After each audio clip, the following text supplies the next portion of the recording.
Blum, blum, blum.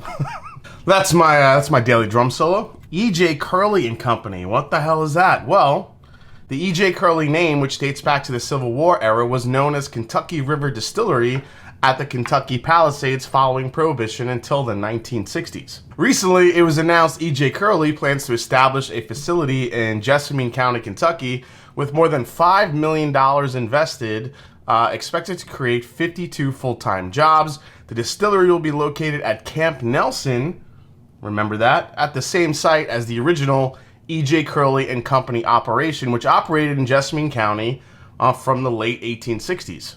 Now, they have already started to release a sourced bourbon in both small batch and single barrel form. Today, we are trying their single barrel. Let's meet E.J. Curley on the Mash and Drum.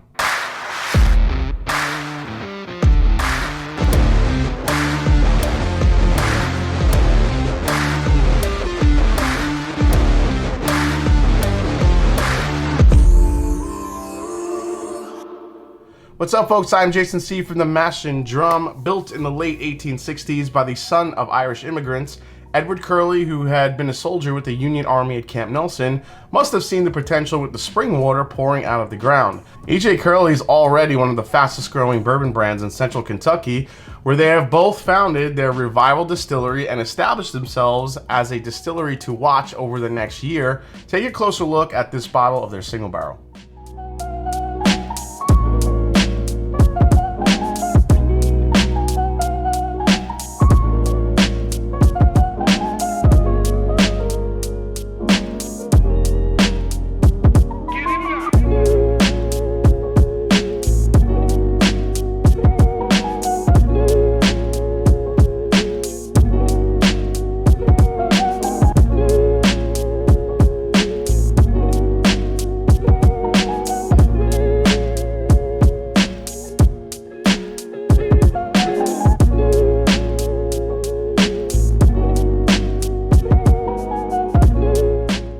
Alright, before we get into trying this bad boy, a quick word from the good folks at Shaker and Spoon. Thanks to them for being a recurring sponsor, and a big thanks to you viewers for being here, because without you, none of these fantastic sponsors would be here. You guys have heard me talk about Shaker and Spoon before, and I love their subscription so much that I decided to make some more cocktails and show you just how badass these boxes can be.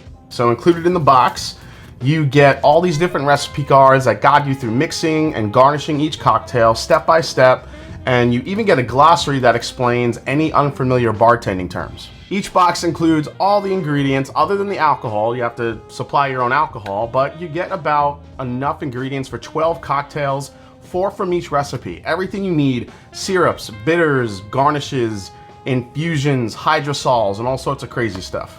So today I'm breaking in a new box named Kickback with Cognac. Now, I love cognac finished bourbon, so why not make some cocktails with some cognac by itself? Let's make this thing.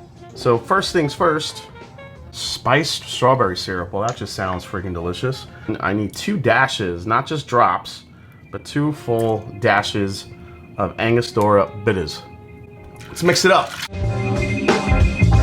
All right, strain into a rocks glass over a fresh, large ice cube. All right, last but not least, a spritz of lemon oil. Never seen that in a cocktail, but we're gonna, oh, there we go. I think I did 2 spritzes. All right, let's give it a go. Cheers. The lemon and the strawberry together is really nice. All right, so while I drink all this, let's recap real quickly. Shaker and Spoon is a monthly cocktail subscription box that will deliver these craft cocktails to you. Again, each box has 3 recipes created by world-class bartenders and enough ingredients for 12 total cocktails. But click the link below in the description or use this code right here, Mash and Drum, at checkout for $20 off your first box. Now go get some fun cocktails delivered to your door, share with your friends, enjoy your summer, and I'm gonna keep drinking this. Cheers, everybody. All right, I'm gonna get this poured before we learn a little bit about E.J. Curley. Now, the historic E.J. Curley and Company distillery in Nicholasville, Jessamine County, Kentucky was built in the late 1800s. Now, the site has not produced whiskey in some 50 plus years, but that is about to change. Startup E.J. Curley and Company plans to establish a facility at Camp Nelson with an $18 million investment. Phase 1 of the project includes more than a $5 million investment. Now, the investment includes the construction of a 22,500 square foot facility. The new distillery will offer 2 Kentucky mash bills that will reflect traditional bourbon whiskey, with plans to launch a first-of-its-kind Kentucky blended international spirit in the near future. So as you saw in the close-ups, I really dig the bottle design. I think it's beautiful. I love the EJ Curley logo up front, the big gold label, kind of with all these little details, Camp Nelson. The single barrel information is here on the back. This is single barrel number 33. I don't know if you guys caught that. There's a little nice story in the back of the bottle for EJ Curley. Now what you may have missed is here on the neck tag, it says Bluegrass and Boone's Knoll, which are actually two brands that EJ Curley used to own and distill. So, you know, when reading that they plan on to bring out two different mash bills, I'm wondering if that Bluegrass and that Boone's Knoll will end up being two brands that they revive back along with just their EJ Curley bourbon, but time will tell. Now, EJ Curley's family was from Ireland. They emigrated like so many people from Ireland, eventually landing in Kentucky in the distilling business. As a 23-year-old young man, he volunteered as a soldier and was stationed at Camp Nelson and was part of training 10,000 troops, most of them emancipated slaves who fought there. So Camp Nelson, if you guys follow, you know, Turkey like I do, Wild Turkey, Camp Nelson is, you know, known for having some great warehouses that are filled presently with some Wild Turkey bourbon. So EJ Curley has been revived by President Matthew Parker and Ashley Barnes from the Spirits Group. She's their master blender. Now, reviving old brands that faded during or soon after Prohibition is pretty common these days. I mean, we've seen Bond and Lillard, Cream of Kentucky, Peerless, Kentucky Owl, and a bunch of others. I mean, names and labels and comebacks are great, but at the end of the day, it's whether or not the whiskey is good. So this is the single barrel, but I do want to mention EJ Curley does have a small batch at 95 proof, which has an MSRP of about 52 bucks. This is the single barrel. It's an NAS. It's barrel 33, as I mentioned, 121.1 proof.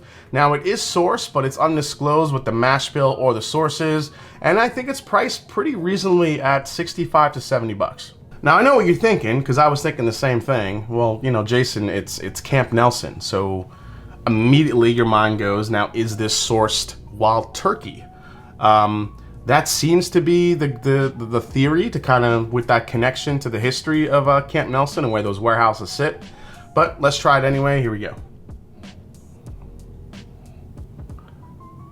There's a floral component to it, like an orange blossom honey type note that I'm getting. Wow, man, a bunch of vanilla icing. I'm getting like this this dark fruit like grape note to it, which is kind of nice. Kind of like the grape you get, you know, in a little bit like an Eagle Rare type thing. But you could also smell a little bit of the rye spice in there too, which is kind of nice. So overall, the nose is very balanced off the bat. So let's give it a go.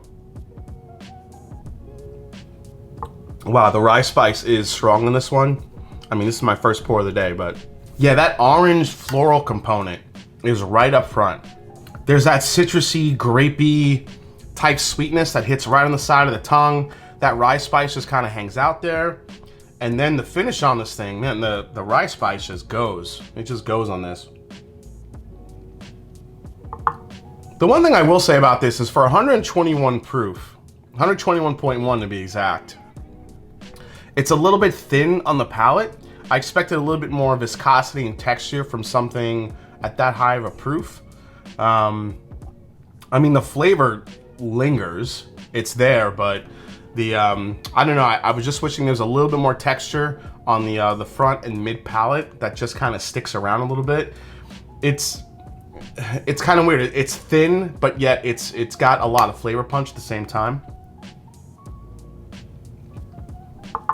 Yeah, it kind of shoots through your palate. All the flavors in the front, little bit of mid, but it kind of disappears fast. And then the finish is like where this thing shines. The finish is where all the black pepper is. There's definitely some cinnamon and nutmeg, some really nice baking spices going on the back end of this one. And this lingering, effervescent, almost like soda pop, however you say it. Like lingering, like ginger ale-y type of like finish to it. There's an effervescence to it on the back end of it. It's really good. Man, it's hard for me to think that this isn't Wild Turkey sourced. I drink Russell's 101 Rare Breed all the time, and it just has a lot of reminders of that. But, you know, whatever. It's EJ Curley. I do like the bourbon a lot. Right now, it's a Kentucky-only release, but they do plan on getting into Illinois, I think New York, New Jersey, a couple of other states. If you want to learn more about the brand, definitely check out Perry. This is My Bourbon Podcast. He did an interview with the folks at EJ Curley. So if you want to learn more, I'll leave the link here. You go check out his interview. As far as the bottle goes, I mean, I really like the bottle design, but again, it's really about the whiskey. With those flavor profiles that I like, $65 for a 121.1 proof single barrel version of this, I really like it a lot. It was surprising. Like I said, the only thing I didn't like is a little bit thin on the palate. But overall, if I see more single barrels of this, I'm probably going to be getting it because I love that flavor profile. I mean, if folks are willing to pay $100 or more for 5, 6, 7 year NGP, I mean, EJ Curley for me with that flavor profile is kind of a no-brainer. It'll be cool to see if Bluegrass and Boone's Knoll makes a comeback. Their brands do as they start distilling and they start aging, and we'll see what happens in the future for EJ Curley. But right now, as far as a source product, I'm digging it, especially for the price. All right, guys, well, hope you enjoyed this review for EJ Curley. It's their single barrel bourbon. Hope you enjoyed it. If you did, hit the subscribe button below. Please hit the like button. If you haven't yet, follow me on Instagram, follow me on Twitter. Let me know if you've seen this in Kentucky yet, if you've had it. And as I always say, it's not about the whiskey, it's the people you share it with. So cheers. See you next time right here in the Mash and Drum. Take care, everybody.